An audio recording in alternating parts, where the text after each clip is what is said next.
La verdad que hemos hecho un partido muy serio, ¿no? Hemos metido gol en la primera parte, creo que la primera parte luego a partir del gol, pues igual normal, ¿no? El Racing para arriba, hemos regalado demasiado campo y sin llegar a sufrir, sí que es verdad que no hemos tenido más ocasiones. Hemos intentado ajustar eso en el descanso, sabiendo que el Racing iba a apretar, que podíamos tener alguna a la contra, que una presión bien hecha podíamos haberlo hecho. Yo creo que la última ha sido un poco claro, un par de centros, pero es verdad que nosotros con algún centro lateral que han tenido el Racing hemos sufrido, pero no creo que haya habido ocasiones muy claras. Bueno, mister, no, Pretoria, me imagino que especialmente satisfecho porque realmente lo que decía el compañero antes, no habéis tenido casi ocasiones de peligro que se ha hecho el Racing, nada más un tiro en el 45 desde fuera del área, por lo que imagino que defensivamente no así, muy satisfecho, ¿no?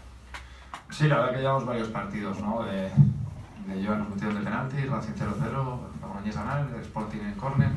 Defensivamente el equipo está muy bien, pero está muy bien porque al final defienden los 11. Es una pasada lo que les puedo exigir y lo que me pueden llegar a dar, ¿no? Desde arriba, y es verdad que no hemos sufrido. Era un partido que teníamos muchas ganas de jugar y de ganar, pues porque todavía no habíamos ganado fuera, era un campo idóneo contra un rival que no hace falta motivar a los chavales para venir al Sardinero, a ganar el Racing, y yo creo que se ha dado todo bien, tanto defensivamente, ofensivamente podíamos haber aportado más cosas, pero es verdad que con el 0-1 pues esperábamos ese segundo gol, que ha habido ocasiones tampoco tan claras, pero bueno, creo que el equipo ha hecho un partidazo y se ha llevado los 3 puntos merecidos. Ya ha concluido la primera vuelta, se puede hacer un balance de lo que ha sido la competición hasta este momento. En clave Amorebieta no sé si tendrá que cambiar sobre la marcha los objetivos para intentar estar entre los 3 primeros, y también el Racing, ¿le ve capaz de pelear por estar ahí arriba entre los 3 primeros?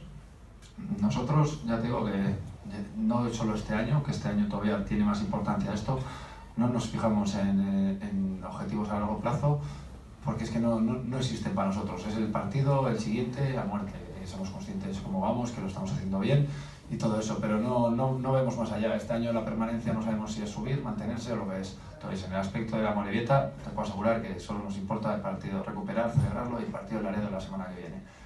El Racing es claro candidato a estar arriba. El Racing, por supuesto, no es una situación fácil para ellos, no es una situación cómoda, pero vemos que un partido aquí son 3 puntos, pero al estar todo tan junto, es cambiar la dinámica, ganar 2 partidos. Lo hemos visto en la Real Sociedad, que ha ganado 2 partidos y se ha metido arriba. Yo creo que el Racing tiene potencial suficiente como estar arriba. Es normal que ahora no le estén saliendo las cosas, pero seguro que va a pelear por ello, y bueno, yo sinceramente les deseo lo mejor, y en este caso a Solabarrieta, porque es amigo mío y sé que es una situación muy complicada la que está viviendo.